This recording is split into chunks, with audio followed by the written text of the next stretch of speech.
month, Shaun King converted to the Nation of Islam, and within the first 24 hours, he was selling Islam dinners. Okay? He was selling Islam dinners. All these diamonds on my body and they crystal clear. I make magic with these hundreds, watch them disappear. Big ol' raindrops up in my ear. If you gon' name drop, let's get it clear. Jessie, VVS, I just turn the water on. Big ol' flex, shit you never saw before. These niggas chasing me like waterfalls. What's up, guys? It's your sister. Welcome back to my channel. If you're new here, make sure that you subscribe so you can join the Black Women's Tribe during Black Women's History Month, during Black Women's Black Ramadan Month. Ramadan Mubarak to all my Ramadan niggas, okay? Ramadan Mubarak to all my Ramadan Black women's, all right?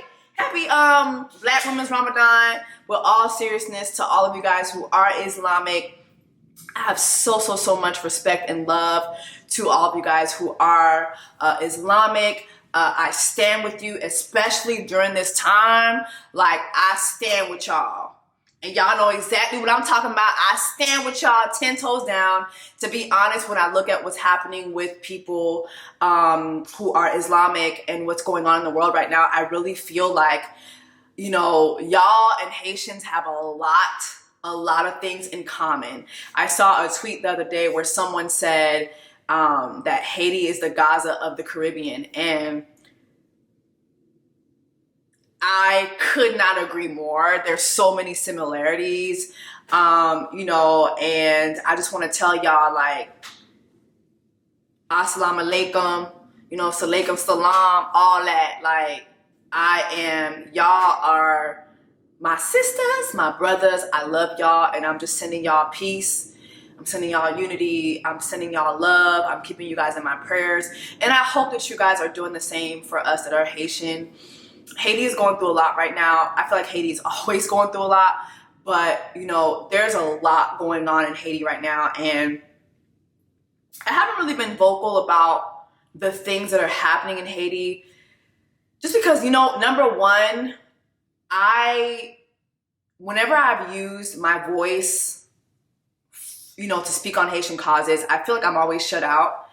You know, when Haitians were at the border, I was the only Haitian with a following that actually went down there.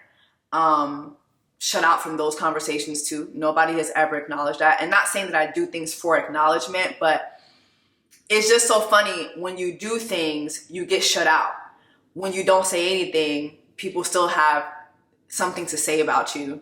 And right now, I just simply choose to be quiet until I figure out what I'm going to do, how I'm going to play my part in what's happening with Haiti. What can I do as a Haitian woman living in Atlanta who has a platform, who has a voice? What can I do to partner with the local government here for incoming Haitians that are going to come here? What can I do? I really can't do anything about what's happening in Haiti. I can't. But what can I do for Haitians that are coming into the country? How can I help set them up? And I think that's going to be my focus. And so when I have that plan, I will speak on that. In the meantime, all I have is prayers. Like, that's really all I have. And I'm hopeful that my family that is still there, that they remain safe. But yeah, those are my thoughts right now on what's happening in Haiti. It's a lot going on. And I have so many thoughts too, but I'm just not going to share them as well, because I feel like I would be attacked. And instead of people focusing on getting together to do something together, people will focus on attacking you for your words. And I'm beyond that. I'm just beyond that at this point. I just want to be useful, and that's what I want to focus on. But yeah, y'all, it's Black Women's Black Ramadan Month, and I love. Y'all know how I feel about Black Women's Black Ramadan. Like, I love y'all.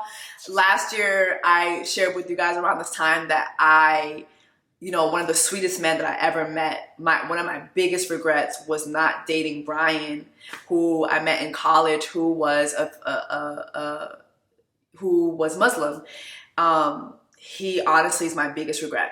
My biggest regret. I met this Muslim man in college, and my mother scared me from not.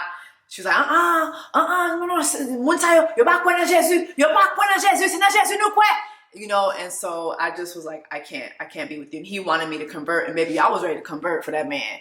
And, but you know what? It's not good to convert to religion just for a man. So in the grand scheme of things, you know, it wasn't a good decision. But he really was the best man I have ever met. And he's my biggest regret of not really taking a chance on being with him. And I hope wherever he is, I hope that he's doing well. Now, although I am not Islamic, I do like the fact that this is a time of the year where Islamic, you know, the Nation of Islam is in a time of reflection, fasting, and you know, I do feel like coming into 2024, I have so many things that I'm asking God for.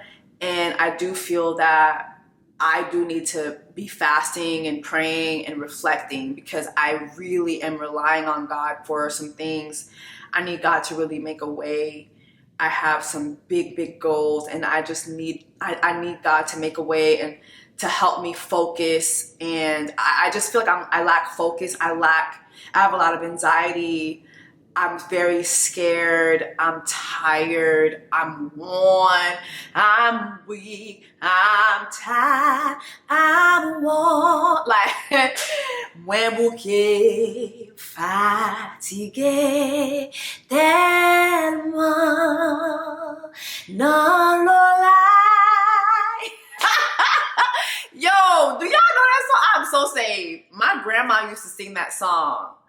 Cher Seigneur, can't be mad. Like, she used to sing that song, and sometimes I find myself singing that song too and crying, because it's like, God, take my hand, hold my hand. I don't know what I'm doing. Light my path, Lord God. Be a flashlight. Show me where I'm going, Lord.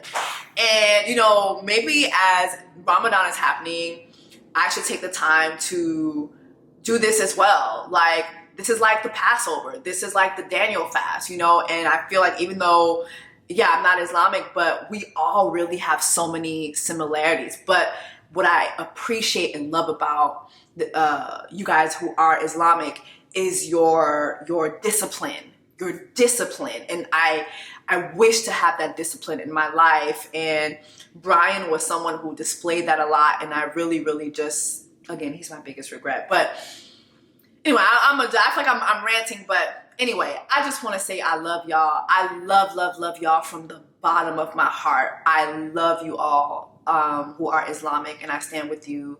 And peace be with you guys. All right, y'all. So during Black Women's Black Ramadan month, Talcum X just converted last week to the Nation of Islam. For those of y'all who don't know who Talcum X is, Shaun King converted to the Nation of Islam last week. And within the first 24 hours, Talcum X was selling Islam dinners. And the profits were allegedly going towards Gaza. Okay? Again, Croissant Louverture.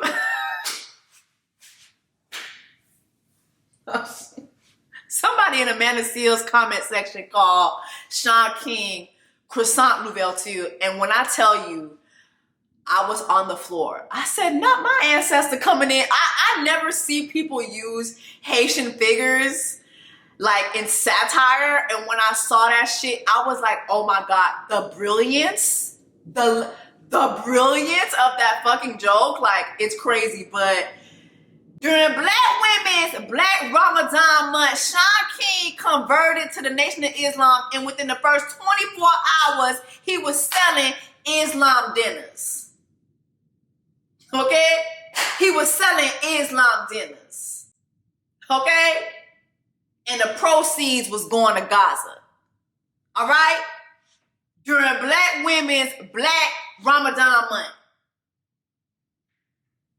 Now, I'm not going to call him a scammer, but I'm just going to say, what say you to a man that just converted and is already selling Islam dinner tours. Like, what is going on?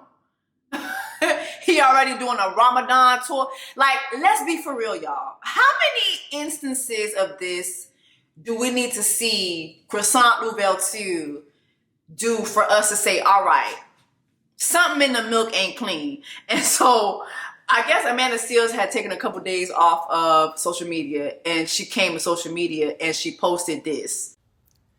I'm gone for 4 days. 4 days.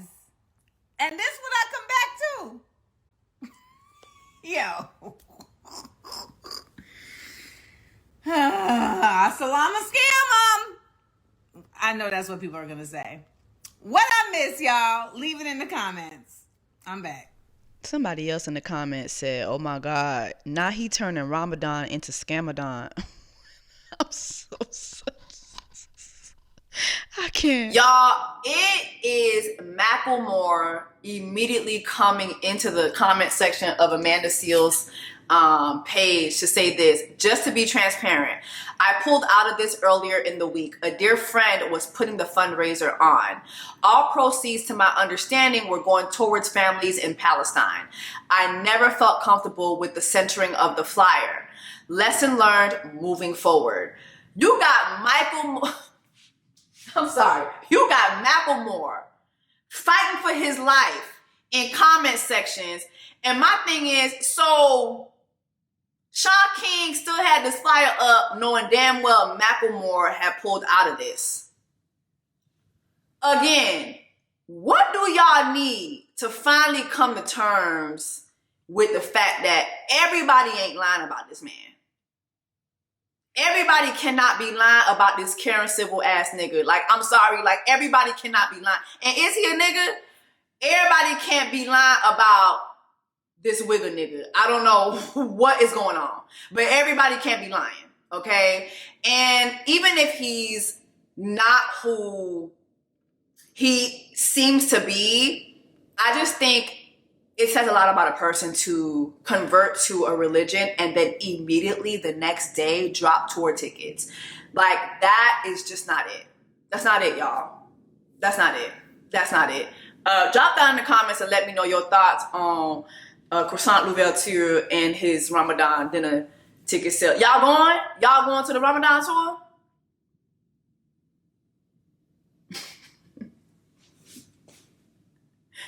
Next topic. I can't. Next topic.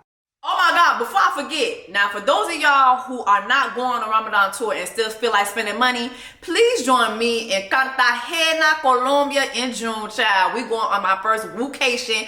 Visit woocation.net to join me in Cartagena, Colombia. We will not be having no Ramadan dinners though, okay? But we will be doing all the nigga shit we can find down in Colombia, all right? Let's move on. All right, y'all. Candiace Dillard of the Real Housewives of Potomac was down to the Don't Call Me White Girl podcast. Shout out to Mona. I love her podcast. I love to see, you know, how far she's come. But Candiace Dillard was down to the podcast and she was sharing some thoughts about her future children. Here is what she had to say.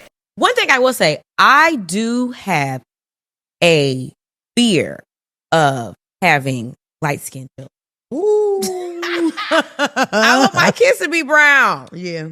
But they're probably not going to be brown. Yeah. And I'm like becoming okay you with might it. have a demo. I will be very happy. I will, but I want my kids to be brown. Mm-hmm. But if they're not, it's fine. Does Candiace know her husband is white?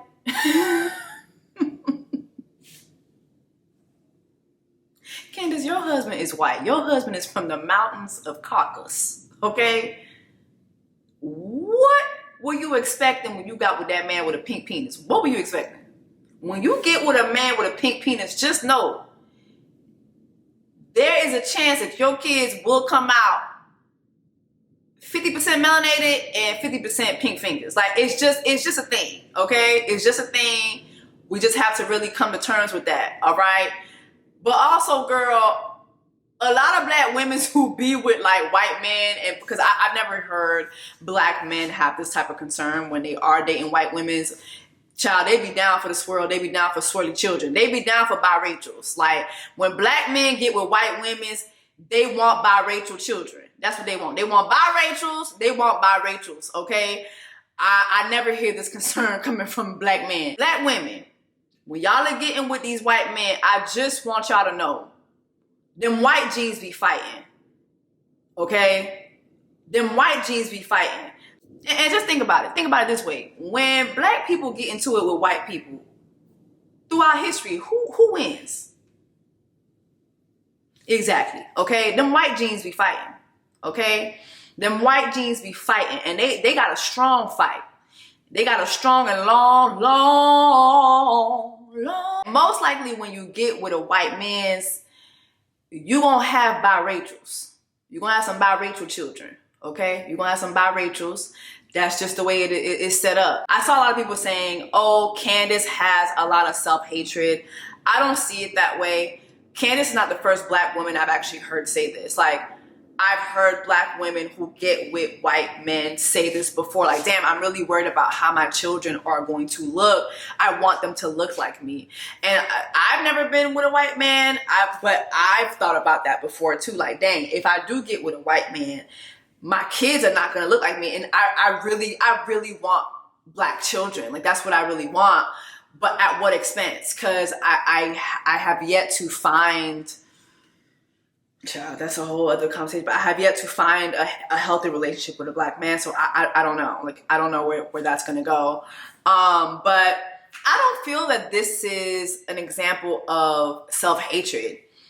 Although I do think that Candiace has a colorism issue. And I think it's because Candiace has suffered from colorism a lot. I think that Candiace gets beat up by light-skinned, green-eyed women in her sleep. Like, I really do. I feel like when Candiace closes her eyes at night, I feel like Giselle and them just be beating her like a piñata. Like, I think that she has nightmares of light-skinned women just beating her up. I really do.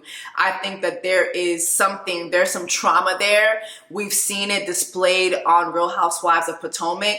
However, I don't like the fact that people are using what she's saying in this clip as oh, see, she has a problem with light skin. No, I don't think so. I think that she has internalized colorism. Colorism affects people differently, but I don't think that this is the conversation to use as, oh, and that's why she be going at it with Giselle and them. No. Every critique that Candiace has had with Giselle and her sidekick, Candiace has been correct. She's been correct. She hasn't been wrong. However, I do feel that what she has experienced on the show with the other light-skinned women, I think it's echoed what she's always experienced as a brown-skinned girl, as a dark-skinned girl. I think it just echoes her constant experience. And I think you really have to be in her shoes to understand that.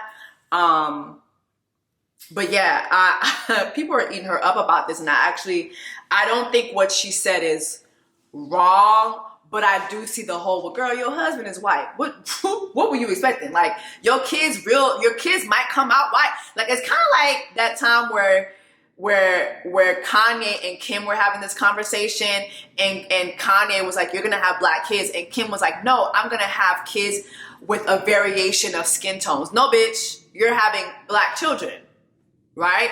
But in all actuality, no, Kim had bi-Rachels. She has bi-Rachel kids, okay? So yeah, like, you're gonna have bi-Rachels most likely. Yeah, those are my thoughts on that. Let me know what your thoughts are. Okay, y'all, so Beyonce dropped the artwork for Cowboy Carter. What are y'all thoughts? I hate it. Oh my God. I'm gonna be at the concert, but I hate this. During Black Women's Ramadan month, you dropping a photo with you on a horse with the American flag. It's just giving Trump 2024. I hate it. It's giving Christopher Columbus. No. And it's like, the reason why I hate it is because I feel like in the wrong hands, this artwork can be very useful to people on the wrong side of things. That's just my whole thing. It's like, damn, girl, why? Why, girl? Why is giving Make America Great Again? I hate it. Cowboy Carter is a Confederate. I hate it. I'm going to be down to the concert, though, but I hate the artwork. Now, on Threads, I did give my, 2 cents about not liking it. And Miss Pacchietti, she did come in and she expressed some thoughts that this is a reclamation. This is a reclamation. That it is just given, listen, like, we're reclaiming our time. We're reclaiming this land. We're reclaiming our history. She shed light about, it's Marian Anderson at the Lincoln Memorial. It's Memorial Day actually being founded in part by freed Black people.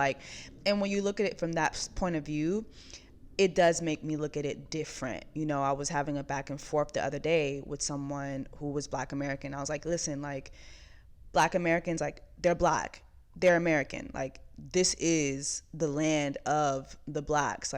This land was built off of the sweat, blood, and tears of Black people. This is the Native Americans' land. It belongs to these two groups of people. And so, maybe this is Beyonce's message. Maybe that's going to be the message behind the music. I don't know, but I am kind of looking at it differently. But she had this long caption: today marks a 10-day countdown until the release of Act 2. Thank you from the bottom of my heart for all those who supported Texas Hold'em and 16 Carriages. I feel honored to be the first Black woman with the #1 single on the Hot Country Songs chart. That would not have happened without the outpouring of support from each and every one of you. This album has been over 5 years in the making. It was born of an experience that I had years ago where I did not feel welcomed. And it was very clear that I wasn't. Child, Beyonce left the CMAs and was like, don't worry, I got y'all. I got something for y'all. Do y'all remember her CMAs performance with the Dixie Chicks where she did Daddy Says Shoe, ho, Daddy Says Shoe. That was such a good performance. Ooh, I'm getting chills. Oh my God, I don't know if you guys can see my goosebumps, but I'm getting chills just thinking about it. It was such a good performance. And My Daddy Said Shoot was such a good song. But I remember the racism that just spewed out of everybody from that performance. And I think, baby, she got in that car and she was like, don't worry about it. I got something for y'all ass. I got something for y'all ass. At the end, she said, this ain't a country album. This is a Beyonce album. Okay? This ain't Phaedra. This ain't Phaedra. What do y'all think? I'm excited to hear it. I can't wait to see what she comes up with. I hope that she collabed with with several other Black country artists. I'm looking forward to hearing it. Beyonce really doesn't do any wrong in my eyes unless it's when she partnered with Tiffany's. I was like, okay, girl, come on now. You can't be partnering with the Blood Diamond people after you do My Black is King. Now, come on, sister. I need you to get it together. But other than that, I think musically, Beyonce really does no wrong to me. I don't think Beyonce is necessarily a creator of genres, but she's a master of genres. When Beyonce decides to do a genre, she masters it. And I think that's what makes her who she is one thing about her, she's a perfectionist. She's a Virgo. It's very Virgo of her to be a master of things. And so I'm excited to see what this era is going to present. Let me know your thoughts. Okay, really quick, I wanted to come in here and let y'all know that Senator Bernie Sanders is proposing a shorter work week for us. He is proposing that we have a 32-hour work week here in America. As you guys may know or may not know, we actually have the longest work week. I believe it's us and just a couple other countries. For the most part, European countries do not work as many hours as we do. And so I just want you guys to check this out really quick. What if every weekend was a long weekend? There's a growing movement to make a 4-day work week the new standard, and the results from a 6-month pilot program, part of a study by 3 major universities, are promising. For companies that participated in the trial, revenues increased and the health and well-being of employees improved. Joining me now is AWIN CEO Adam Ross, whose global marketing platform adopted a 4-day work week permanently. Can I come work for you? The question that we are asking today is a pretty simple question. Do we continue the trend that technology only benefits the people on top, or do we demand that these transformational changes benefit working people? And one of the benefits must be a lower work week, 32-hour work week. This is not a radical idea. France, the 7th largest economy in the world, has a 35-hour work week and is considering a 32-hour work week. But one of the issues that we have got to talk about is stress in this country. The fact that so many people are going to work exhausted, physically and mentally. And the fact that we have not changed the Fair Labor Standards Act. This was in 1940.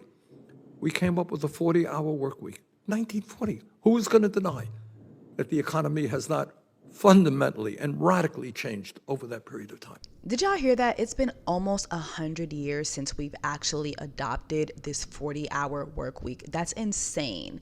And I'm still not ever going to forgive y'all for not voting for Bernie Sanders or Elizabeth Warren. They were two very, very Democratic, very great candidates that we had in the Democratic Party, but Elizabeth Warren is an older woman and Bernie Sanders is old. And think about it. Bernie Sanders could have been the president right after Barack. And look at him. He's still kicking and doing what he's doing. But everybody was like, oh my God, he's going to die any minute. Well, have y'all seen Joe Biden recently? Have y'all seen how he be carrying on? Yeah, exactly. Let's move on. All right, y'all, let's get into white people business because, bitch, the tea is piping motherfucking hot, okay? So during Black Ramadan month, Kate has been missing for the last 80 days, bitch. Princess Kate has not been seen for 80 days. Apparently, she had abdomen surgery back 80 days ago, okay? And then for Mother's Day, down to the palace people had posted a photo of her with her kids, and immediately the internet was like, hell nah, to the nah. This is an AI image, okay? You can see the towel pattern is misaligned. The zipper isn't matching. The hair is just wrong, and Princess Charlotte's sleeve is missing. Kate's right hand is also strangely blurred, and the ledges and window panels behind the family are jagged and uneven. People are even suspicious about the tree behind the family because it has green foliage on. In March, in the UK, the British royal family is acting weirder than usual, and its attempts to prove that everything is fine is probably just making things worse. They finally released a picture of Kate Middleton and her 3 children on Sunday, Mother's Day in the UK. These issues with the image resulted in it getting pulled by the Associated Press and Reuters over manipulation concerns. Kate herself has since taken responsibility, claiming that she occasionally experiments with editing and has apologised for any confusion caused by the doctored image. A lot of this drama has been driven by her disappearing from the public eye completely for several months, with a planned abdominal surgery in January then leading to online speculation about her health. Even if the royals can convince the public that one of the most highly surveillanced families in the world are allowed to Photoshop their own press images, people online are still demanding other answers. Where is your ring, Kate? Now, here's the thing. People were able to prove that it was an AI image. And so now people are like, the palace people been trying to fuck shit up, trying to fool us into thinking that this is Kate. Then a couple days ago, 2 days ago, we saw Kate and William just strolling through a grocery store with nobody stopping them, nobody taking no pictures. Mind you, Kate hasn't been seen in 80 days. Somebody is motherfucking lying down to that motherfucking palace. But guess who's gonna tell y'all the truth? I'm gonna tell y'all the truth. Prince William is cheating on Kate, bitch, okay? Allegedly, he is cheating on Prince Willie is cheating on Kate with this lady by the name of, hold on, Rose Hansberry, okay? Now, here's the tea. Rose Hansberry is being his alleged mistress. Rose Hansberry is allegedly Big Willie's mistress. Now, pause. Let's talk about Big Willie for a moment. Can we talk about the fact that Big Willie used to be cute when he was Lil Willie? Do y'all remember when Lil Willie was cute? What the fuck happened? See, this is what happens when your ancestry is built on a scheme that Tar set up to come to the African slaves with the bullshit. Okay? What the fuck happened? He used to be so cute. Now he is so damn ugly. That is his daddy's son. God damn, that ugly just slapped the fuck out his ass. Like, do y'all remember when Lil Willie was cute? Whew, now he just ugly, just like his damn daddy. But shit been going down with them palace people because remember, his grandma, Queen Elizabeth, she died at the tender age of 139 2 years ago. Then immediately upon her death, you had his daddy finally get to the throne, and now he got testicle cancer. He got one testicle that's missing, and they was trying to sew they was trying to sew a new testicle onto the one that was missing. So now he missing in action. And then Camilla had to step down because, bitch, we don't fuck with her ass. Bitch, you will never be Princess Diana, puss asshole. So she had to step the fuck down. So now you got Kate going missing. Bitch, you see, well, let me tell you something. Princess Diana is up in heaven just Nam yo renge kyo, nam yo renge kyo, ewo, we back one, ewo. She getting her ewo on, okay? With the African angels that Paula White was trying to call. But anyway, bitch, so amidst all this foolishness, what had happened was Big Willie been cheating on Princess Kate with Rose Humbury. Now the gag is Rose got a little ass on her. So that whole abdomen surgery that they said Princess Kate had got, that's not true. Princess Kate had gone down to Dr. Miami. She got a skinny BBL, all right? So what happened with her skinny BBL, you know, she ain't have enough fat. She ain't have enough meat on her bones for all that shit. And, you know, down to the palace, they don't really be feeding her like that. So she had to rearrange her diet. You know, she had to get her faja. You know, like she had to be in recovery. You know what I'm saying? So she been down there recovering and with her revenge body because, you know, she trying to get back things to the way they was before Prince Willie started cheating on her ass. So that women's that we saw him shopping with down to the grocery store, that was not Kate. That was not Kate. That was AI. That was a generated AI video. That was not them down to the grocery. How the fuck would Prince William and Kate just be down to the motherfucking down to the Kroger's and ain't nobody asked for one picture, no security guard, no nothing? Come on now. That is AI. Prince is somewhere hooked up with Rose Hansberry and Kate is recovering from her skinny BBL, okay? That's the truth. That's the gag. I will let y'all know when she finally makes a real appearance. But for now, all that shit we seeing coming to the surface, that is not Prince Kate, period. Okay? Call me Lady Whistledown, bitch. Call me Lady Whistledown, ho, okay? I'm gonna give y'all the real tea, period. All right, y'all, don't be mad at me. I know this video is short, but it's already 11:17. I started this video at like 10:30. I've had a long day, but I will be back. I have some more tea on AD and Clay that I have to get into. Trust me, I know I'm gonna make that video for y'all. So stay tuned for that. And for more Love is Blind stuff, as well as it's so much other stuff, but I really gotta get to I gotta go to sleep. It's been a long time. It's been a long ass motherfucking day, y'all. But I just want to give y'all a quick tea, pop in, say hi, tell you guys that I miss y'all. I'm gonna come back and I'm gonna give y'all a long video. I am feeling better. I know y'all hate my voiceover videos, but my period was taking me out of here. Like it really was. Like I thought I felt my body just exploding. So y'all, but anyway, y'all, stay tuned. Make sure you subscribe, turn your notifications on, and I will see you guys in the next video. Take care. I love you guys. Diamonds on my body and they crystal clear. I make magic with these hundreds, watch them disappear. Big ol' raindrops up in my ear. If you gon' name drop, let's get it clear. Jessie,